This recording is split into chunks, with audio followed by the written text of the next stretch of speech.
Hi hello friends, welcome to Sumi's ಮನೆ ಅಡುಗೆ recipes. ಇವತ್ತು ನಾನು ನಿಮಗೆ ಈಸಿಯಾಗಿ ಚಿಕನ್ ಕಬಾಬ್ ಮಾಡೋದು ಹೇಗೆ ಅಂತ ತೋರಿಸ್ಕೊಡ್ತಾ ಇದ್ದೀನಿ. ಸಂಡೇ ಸ್ಪೆಷಲ್ ತುಂಬಾ ಚೆನ್ನಾಗಿರುತ್ತೆ. ಹಾಗೆ ಇದಕ್ಕೆ ಯಾವುದೇ ರೀತಿ ಚಿಕನ್ ಕಬಾಬ್ ಪೌಡ್ರನ್ನ ಯೂಸ್ ಮಾಡಿಲ್ಲ. ಸೊ ಇದಕ್ಕೆ ನಾನು ತೊಗೊಂಡಿರೋವಂಥ ಇಂಗ್ರೀಡಿಯೆಂಟ್ಸು, ಒಂದು ಅರ್ಧ kg ಚಿಕನ್ನ ಚೆನ್ನಾಗಿ ತೊಳೆದು ನೀರು ಸೋರಿಸಿ ಇಟ್ಕೊಂಡಿದ್ದೀನಿ. ಒಂದು ಪೂರ್ತಿಯಾದ ನಿಂಬೆಹಣ್ಣು ರಸ ಇಟ್ಕೊಂಡಿದ್ದೀನಿ. ಸ್ವಲ್ಪ ಉಪ್ಪು, ಹಾಗೆ ಶುಂಠಿ ಬೆಳ್ಳುಳ್ಳಿ ಪೇಸ್ಟು, 3 ಸ್ಪೂನ್ ಮೈದಾ ಹಿಟ್ಟು, 1/4 ಟೀ ಸ್ಪೂನ್ ಅರಿಶಿನ ಪುಡಿ, 1 ಸ್ಪೂನು ಧನಿಯಾ ಪೌಡರು, 1 ಸ್ಪೂನು ಚಿಲ್ಲಿ ಪೌಡರು, 1-2 ಸ್ಪೂನಷ್ಟು ಅಕ್ಕಿ ಹಿಟ್ಟು, 1 ಸ್ಪೂನು ಕಾರ್ನ್ಫ್ಲೋರು, ಅರ್ಧ ಸ್ಪೂನಷ್ಟು ಜೀರಿಗೆ powder, 1/4 tea spoon pepper powder, ಸ್ವಲ್ಪ ಫುಡ್ ಕಲರ್ ಇರಲಿಲ್ಲ, ಹಾಗಾಗಿ ನಾನು ಮನೆಯಲ್ಲೇ ಇದ್ದಂಥ ಕೇಸರಿ ಪೌಡರ್ನ ಯೂಸ್ ಮಾಡ್ಕೊಂಡಿದ್ದೀನಿ. ನೀವು ಇದಕ್ಕೆ ಒಂದು ಅರ್ಧ ಸ್ಪೂನಷ್ಟು ಗರಂ ಮಸಾಲ ಕೂಡ ಯೂಸ್ ಮಾಡ್ಕೊಳ್ಬೋದು. ಈಗ ಎಲ್ಲ ಪೌಡರ್ನ ಒಂದು ಪಾತ್ರೆಗೆ ಹಾಕ್ಕೊಂಡು ಅದಕ್ಕೆ ಶುಂಠಿ ಬೆಳ್ಳುಳ್ಳಿ ಪೇಸ್ಟು ಮತ್ತು ನಿಂಬೆಹಣ್ಣು ಹಾಕ್ಕೊಂಡು ಸ್ವಲ್ಪ ಸಾಲ್ಟನ್ನ ಆ್ಯಡ್ ಮಾಡ್ಕೊತಾ ಇದ್ದೀನಿ. ಇದನ್ನು ಆ್ಯಡ್ ಮಾಡಿಕೊಂಡು ನಾವು ಚೆನ್ನಾಗಿ ಅದನ್ನೆಲ್ಲ ಮಿಕ್ಸ್ ಮಾಡ್ಕೊಳ್ಬೇಕು. ಹಾಗೆ ಒಂದು ಮೊಟ್ಟೆನ ನಾನು ಹಾಕ್ಕೊಂಡಿದ್ದೀನಿ.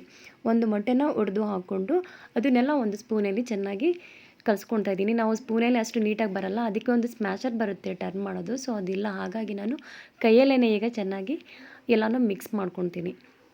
ನೋಡಿ, ಈ ರೀತಿ ಎಲ್ಲನೂ ನೀಟಾಗಿ ಹದವಾಗಿ ಹಿಡಿಬೇಕು, ಅದಕ್ಕೋಸ್ಕರ ಕೈಯಲ್ಲೇ ಚೆನ್ನಾಗಿ ಕಲಿಸ್ಕೊಂಡಿದ್ದೀನಿ. ಸೊ ಅದು ತುಂಬ ಗಟ್ಟಿ ಇತ್ತು, ಹಾಗಾಗಿ ನಾನು ಲೈಟಾಗಿ ನೀರು ಹಾಕ್ಕೊಂಡೆ. ಜಾಸ್ತಿ ನೀರು ಹಾಕ್ಕೊಳ್ಬೇಡಿ, ಜಸ್ಟ್ ಒಂದು ಅರ್ಧ ಸ್ಪೂನಷ್ಟು ಲೈಟಾಗಿ ಸ್ವಲ್ಪ ಹಾಕ್ಕೊಂಡು ಅದನ್ನು ಕಲಿಸ್ಕೊಂಡು ಹೋಗಿ. ನೋಡಿ, ಮೊದಲೊಂದು ಸ್ವಲ್ಪ ಒಂದು ಅರ್ಧ ಸ್ಪೂನ್ ತೊಗೊಂಡು ಈಗ ಒಂದು ಅರ್ಧ ಸ್ಪೂನಷ್ಟು ನೀರನ್ನ ತೊಗೊಂಡು ಮಿಕ್ಸ್ ಮಾಡ್ಕೊತಾ ಇದ್ದೀನಿ. ಯಾಕಂದರೆ ನೀರು ಜಾಸ್ತಿ ಆಗಬಾರ್ದು, ಆಲ್ರೆಡಿ ಚಿಕನಲ್ಲೇ ಅದು ಬಿಟ್ಕೊಳ್ಳುತ್ತೆ. ನಾವು ಇದನ್ನೆಲ್ಲ ಮಿಕ್ಸ್ ಮಾಡ್ತೀವಲ್ವ, ಆಗ ಚಿಕನಲ್ಲೇ ನೀರಿನ ಅಂಶ ಬಿಟ್ಕೊಳ್ಳುತ್ತೆ, ಹಾಗಾಗಿ ನಾನು ಜಾಸ್ತಿ ನೀರು ಹಾಕ್ಕೊತಿಲ್ಲ. ಆದರೆ ಈ ಪುಡಿ ಎಲ್ಲ ಚೆನ್ನಾಗಿ ಮಿಕ್ಸ್ ಆಗಬೇಕಲ್ವ, ಅದಕ್ಕೋಸ್ಕರ ಕನ್ಸಿಸ್ಟೆನ್ಸಿ ನೋಡಿಕೊಂಡು 1 ಸ್ಪೂನ್ ಸಾಕು, 1 ಸ್ಪೂನ್ ಅಥವಾ 1.5 ಸ್ಪೂನಷ್ಟು ನೀರನ್ನ ಹಾಕ್ಕೊಂಡ್ರೆ ಸಾಕಾಗುತ್ತೆ. ಸೊ ಈಗ ನೋಡಿ, ಆಲ್ಮೋಸ್ಟ್ ಎಲ್ಲನೂ ನೀಟಾಗಿ ಮಿಕ್ಸ್ ಮಾಡಿ ಇಟ್ಕೊಂಡಿದ್ದೀನಿ. ಈಗ ಇದಕ್ಕೆ ನಾವು ನೀಟಾಗಿ ತೊಳೆದು ನೀರು ಸೋರಿಸಿ ಇಟ್ಕೊಂಡಿದ್ದಂಥ ಚಿಕನ್ನ ಹಾಕ್ಕೊಳ್ಬೇಕು.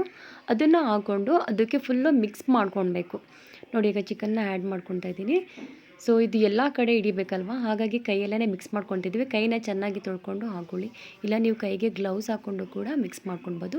ಸೊ ಎಲ್ಲ ಚಿಕನ್ ಪೀಸ್ಗೂ ನಾವು ಕಲಿಸ್ಕೊಂಡಿರೋಂಥ ಒಂದು ಹಿಟ್ಟು ಚೆನ್ನಾಗಿ ಹಿಡಿಬೇಕು. ಇದಕ್ಕೆ ನೀವು ಫುಡ್ ಕಲರ್ನ ಹಾಕ್ತಿದ್ರೂ ಪರವಾಗಿಲ್ಲ, ನಾವು ಚಿಲ್ಲಿ ಪೌಡ್ರ್ ಹಾಕಿರ್ತೀವಲ್ವ, ಆ ಚಿಲ್ಲಿ ಪೌಡ್ರನ್ನೇ ಕಲರ್ ಕೊಡುತ್ತೆ. ಸೊ ಫುಡ್ ಕಲರ್ ಎಲ್ಲ ಅಷ್ಟು ಆರೋಗ್ಯಕ್ಕೆ ಒಳ್ಳೆಯದಲ್ಲ. ಈಗ ಒಂದು ಅರ್ಧ ಅವರ್ ನಾನು ಮುಚ್ಚಳನ ಮುಚ್ಚಿ ಇಟ್ಟಿದ್ದೀನಿ. ನೋಡಿ, ಅರ್ಧ ಅವರ್ ಆದಮೇಲೆ ಕಲಸಿ ಇಟ್ಟಿದಂಥ ಚಿಕನ್ ಎಲ್ಲ ರೆಡಿ ಆಗಿದೆ. ಈಗ ನಾನು ಒಲೆ ಮೇಲೆ ಒಂದು ಬಾಣಲೆನ ಇಟ್ಕೊಂಡು ಅದರಲ್ಲಿ ಒಂದು ಅರ್ಧದಷ್ಟು ಎಣ್ಣೆ ಹಾಕ್ಕೊಂಡಿದ್ದೀನಿ. ಯಾಕಂದರೆ ಚಿಕನ್ನು ಚೆನ್ನಾಗಿ ಮುಳುಗಬೇಕಲ್ವ, ಸೊ ಫುಲ್ಲು ಅದು ಡಿಪ್ ಆಗಬೇಕು. ಮೇಲೇನೆ ತೇಲಿದ್ರೆ ಫುಲ್ ಒಂದು ಕಡೆ ಬೇಯುತ್ತೆ, ಇನ್ನೊಂದು ಕಡೆ ಬೇಯಲ್ಲ, ಅದಕ್ಕೋಸ್ಕರ ಈ ರೀತಿ ಎಣ್ಣೆನ ಒಂದು ಅರ್ಧದಷ್ಟು ಹಾಕ್ಕೊಳ್ಳಿ.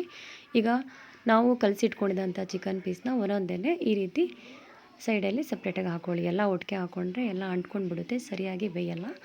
ಸೊ ಅದನ್ನು ನೋಡ್ಕೊಂಡು ಹಾಕ್ಕೊಳ್ಳಿ. ಮತ್ತು ಫ್ರೆಂಡ್ಸ್, ನಾನೆಲ್ಲ ವಿಡಿಯೋದಲ್ಲಿ ನಾನು ಹೇಳ್ತಾ ಇರ್ತೀನಿ, ದಯವಿಟ್ಟು ನನ್ನ ಒಂದು ಚಾನಲ್ನ, ನಾನು ಮಾಡ್ತಿರೋ ರೆಸಿಪಿ ನಿಮಗೆ ಇಷ್ಟ ಆದರೆ ದಯವಿಟ್ಟು ತಪ್ಪದೆ ಸಬ್ಸ್ಕ್ರೈಬ್ ಮಾಡ್ಕೊಳ್ಳಿ, ಲೈಕ್ ಮಾಡಿ, ಶೇರ್ ಮಾಡಿ, ಕಮೆಂಟ್ ಮಾಡಿ. ಹಾಗೆ ನನ್ನ ಇನ್ನೂ ಒಂದು ಎಕ್ಸ್ಟ್ರಾ ವೀಡಿಯೋಸ್ ಬೇಕು ನಿಮಗೆ, ಇನ್ನೂ ನೋಡಬೇಕು ಅಂತ ಅನಿಸೋದಾದರೆ ತಪ್ಪದೆ ಬೆಲ್ ಬಟನ್ನ ಪ್ರೆಸ್ ಮಾಡೋದನ್ನ ಮರಿಬೇಡಿ.